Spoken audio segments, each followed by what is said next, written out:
Impact News की conflict zone reporter इलांगमन मुसुक जरीबांग मफम कयादा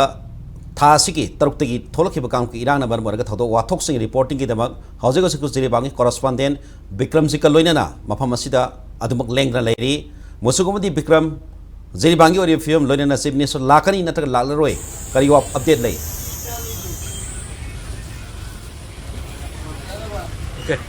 हौजिक हाकना लैबसी जरीबांग हेक बाजारदनी कोइ चीफ मिनिस्टर एन बिरेन जिरिबामदा लाकनी हाइना तवमदु कैंसल तौख्रे हाइबगी मफम लैरे मरुइना कोइ चीफ मिनिस्टर ना हौजिक हौखिबा तांग तरुक्तगी हौदुना थोइबा इरांग असिगी जिरिबामदा हौजिक लैबा फिबम येंसेनबा लाकनी हाइना तवमदु महाक तोख्रगा महाके महुता लाकलंबा कोइ मिनिस्टर एल सुसिंद्रो सो कोइ ngarang hankhre loinana mafam asida maruina जिरिबामगी मियामना अखोगी Manipur की चीफ मिनिस्टर लाकनी हाय दुना पानरंबा दुसु कोई लेब खरे दुगा मफम सिदा महाक लाकनी महाक लाको मतमदा ngak सेनब लेरंबा सिक्योरिटी सिंग अदुसु हनखिबना मरम ओरकांदा महाकी खोंसेट कैंसल तौरे जी बांगी मियाम ना हौजिक लौनरे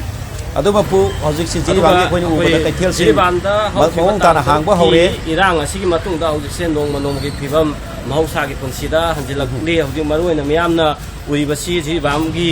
बाजार बाजार से अखोई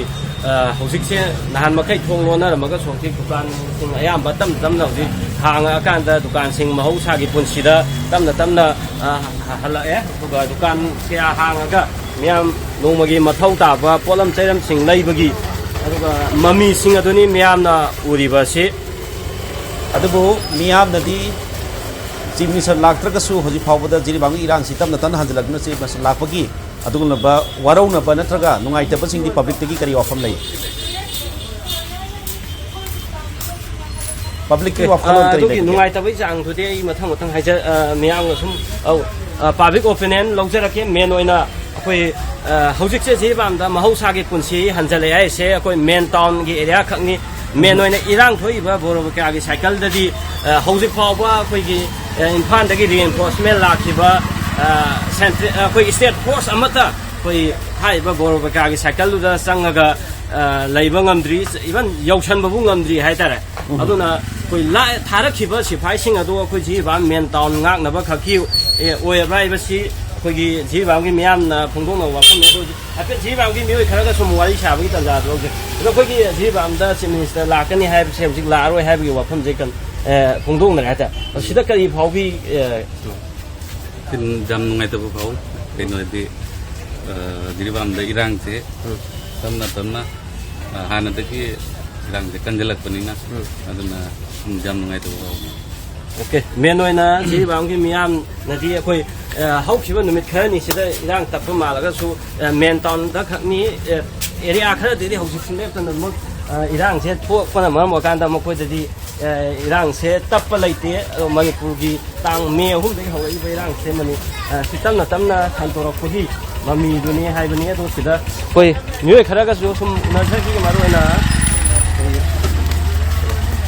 अदुदा पोफम लोग जंगबियो इमा के थेलम जंगबियो चीफ मिनिस्टर लाकनी ना तौरमा लाखिदबजे सि करी फावबिगे अदुगा माजे लाहनिंगिब्रा लाहनिंगदिब्रा अदु जिरिबामगी ओइबा फिबम सिदा करी करी हाइनिंगे जिरिबामगी पजामो ओइनदि सिरेमबि बाबु सिरेमबिलेना लाकनी हाइना हाइरमगा लाक्तबसे याम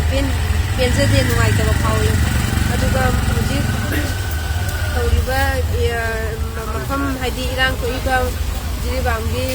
लोटांग खुनो हाइ मफम सिदि इरांग कोइ फमजिदा ngahadagi बाबु बिएनडी स्पोर्ट टीम लाखरबा चंगा अगसु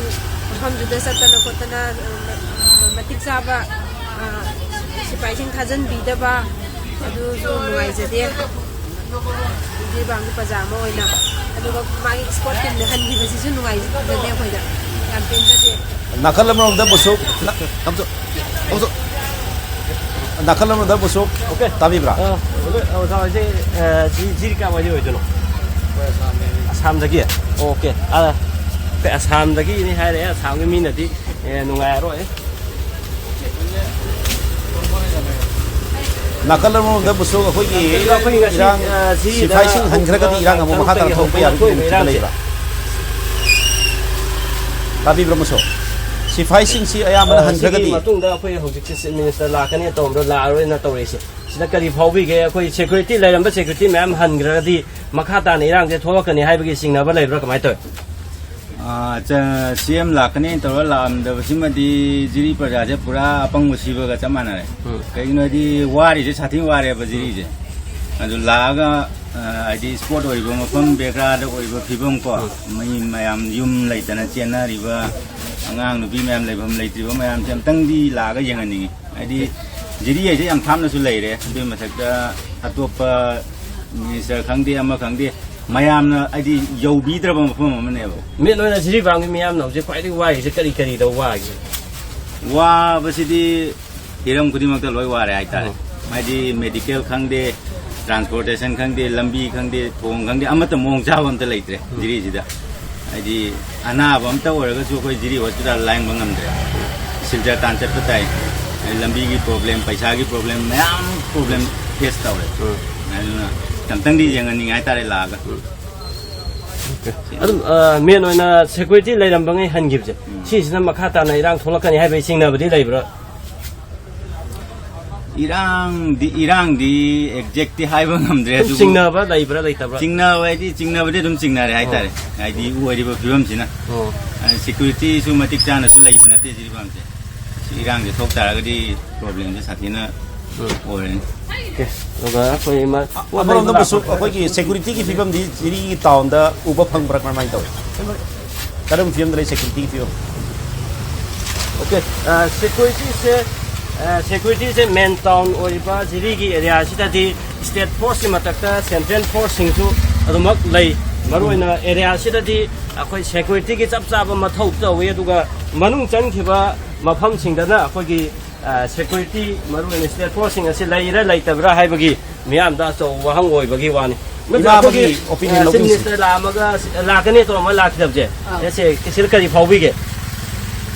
नुंगाई तब फावी मुई लानी ताबदे खोन जामना हरावल mun नुंगाई जरमे अदु लाके ताबदे याम नुंगाई ते ओके करी दी हाइनिंगे एसे मिनिस्टर दा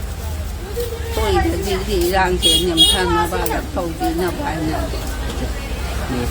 ओके बा खोई एसे मिनिस्टर से लाकने तो मगा हुजिक लाकपगी वाफम से कैंसिल तौबगी वाफम सु मयाम ना हाइना रहता एसे अदु से मिनिस्टर लाकत्रगा जो से मिनिस्टर दा करी हाइनिंग बले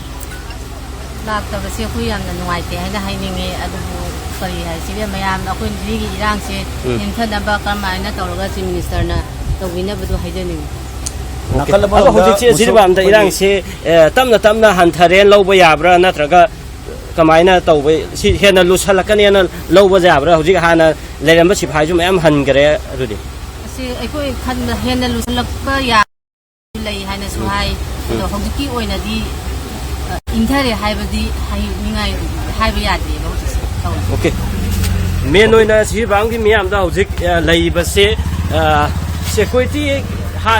मफम से ले मतोंगा तोंगा बे स्टेट फोर्सिंग हनखिबा सिना मरम ओरकांदा हौखिबा नुमित खरिन नि सिदा एकता मागे अनि ग मरक्ता नोंमै कामनबा नसिंगबा थौदोकसिंग थोक्तबा तारगासु लैरंबा सिक्युरिटी फोर्स के हनखिबा सिना मरम ओरगा जिबामदा मखाताना पामदबा थौदो वाथोकसिंग थोरकद्रा हाइबगी अकीबा दुदि मियामदा दुमक लैरि